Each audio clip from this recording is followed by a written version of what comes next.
નિઃસ્વાર્થ કર્મનો દોરો। એક નાના અને પવિત્ર પ્રભાસ ક્ષેત્રમાં એક માણસ છે જેનું નામ ગોવિંદ છે। તેની આંખોમાં કરુણાની ઊંડાઈ દેખાય છે। ગોવિંદ આ કામ એકલો નથી કરતો, પરંતુ આ એક એવી વાર્તા છે જે માનવતા અને નિઃસ્વાર્થ મિત્રતાની પાયા પર ઊભી છે। વર્ષોથી અહીંના મંદબુદ્ધિ અનાથો, દિવ્યાંગો, નિસહાય વૃદ્ધો, વિધવા માતાઓ અને જરૂરિયાતમંદ લોકો માટે એક નિસ્વાર્થ સેવા ચાલી રહી છે અને આ સેવાનો એક દોરો ગોવિંદના પ્યારા મિત્રો અને નાના મોટા ભાઈઓએ સાથે મળીને વણ્યો છે। ગોવિંદના મિત્રો ફક્ત મિત્રો નથી, તેઓ તેના પરિવારનો એક ભાગ છે। દરરોજ સવારે જ્યારે પ્રભાસ ક્ષેત્રમાં સૂર્યના પહેલા કિરણો પડે છે ત્યારે આ લોકો ગરીબો માટે ભોજનની તૈયારીમાં લાગી જાય છે। આ માત્ર ખોરાક નથી, પણ તેમની મહેનત અને પ્રેમનો પ્રસાદ છે। તેઓ દરરોજ કોને પેટ ભરીને ભોજન ખવડાવે છે જેથી કોઈ ભૂખ્યું ન સૂવે। આ ઉપરાંત જ્યારે કોઈ વૃદ્ધ માતાને ઠંડી લાગે છે ત્યારે તેઓ ગરમ ધાબળા લઈને જાય છે। આ સેવા એટલી મોટી છે કે જોઈને કોઈને પણ આશ્ચર્ય થાય, પણ તેની વાસ્તવિક તાકાત પૈસામાં નહીં, પણ આ મિત્રોના નિસ્વાર્થ સહયોગમાં છે। ગોવિંદ ઘણીવાર આ પવિત્ર કાર્યના બોજને પોતાના ખભા પર અનુભવે છે, પણ તે બોજ ખુશીનો હોય છે। તે મનમાં વિચારે છે, દુનિયામાં દરેકને મિત્રો હોય છે, પણ મારા જેવા ભાઈઓ કદાચ જ કોઈની પાસે હોય। તેને વિશ્વાસ છે કે જો આ લોકો તેની સાથે ન હોત તો પ્રભાસ ક્ષેત્રમાં આ પુણ્ય કાર્ય કરવાની ક્ષમતા તેનામાં ક્યારેય ન આવત। તેમનો સાથ તેના માટે હિંમત છે, તેની તાકાત છે। ગોવિંદને લાગે છે કે તે આ લોકોનું કરજ ક્યારેય ચૂકવી શકશે નહીં। એક દિવસ તે પોતાના મિત્રને કહે છે, યાર, હું તો આમાં કશું નથી। હું તો માત્ર એક માધ્યમ છું। જે કંઈ થાય છે તે મારા મિત્રો જ કરે છે। મને લાગે છે કે મારા દરેક કર્મમાં આ મિત્રોનું કરજ પણ નોંધાઈ ગયું છે। હું આ કરજ કેવી રીતે ચૂકવીશ તે મને સમજાતું નથી। મને ડર છે કે ક્યાંક કર્મોનો હિસાબ કરતી વખતે આ કરજની સજા ન ભોગવવી પડે।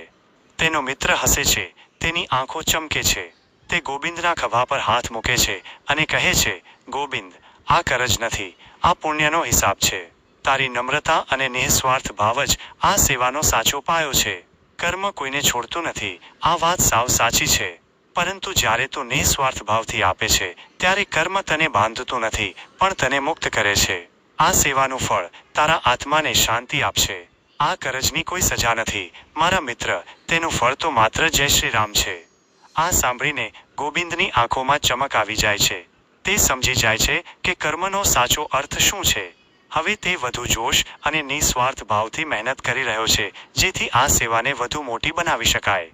તે જાણે છે કે તેના મિત્રોનો આ સાથ કોઈ કરજ નથી, પરંતુ ઈશ્વરે આપેલું એ વરદાન છે જેનું ફળ માત્ર સેવા અને કર્મથી જ ચૂકવી શકાય છે। આ વાર્તા માત્ર ગોવિંદની નથી, પણ એવા તમામ લોકોની છે જે માને છે કે સાચા કર્મોનું ફળ ક્યારેય વ્યર્થ નથી જતું, પણ તે જીવનને એક નવી દિશા આપે છે। निस्वार्थ कर्म का धागा।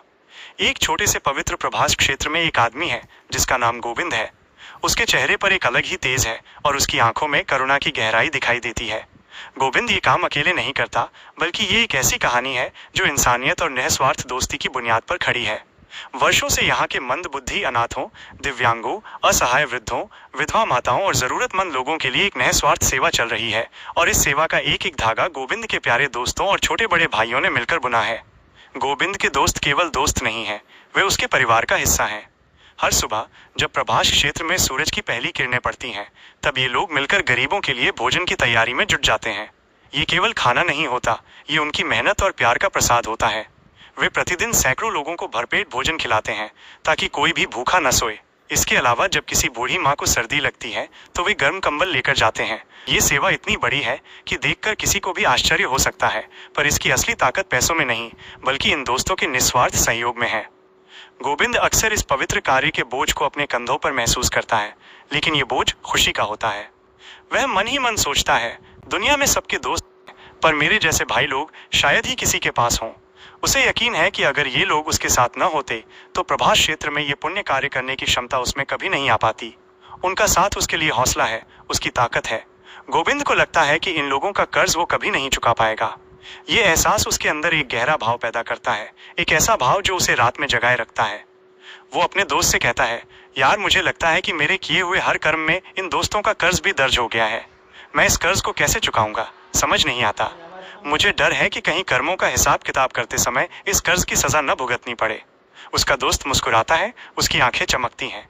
वो गोविंद के कंधे पर हाथ रखता है और कहता है, गोविंद, ये कर्ज नहीं है, ये पुण्य का हिसाब है।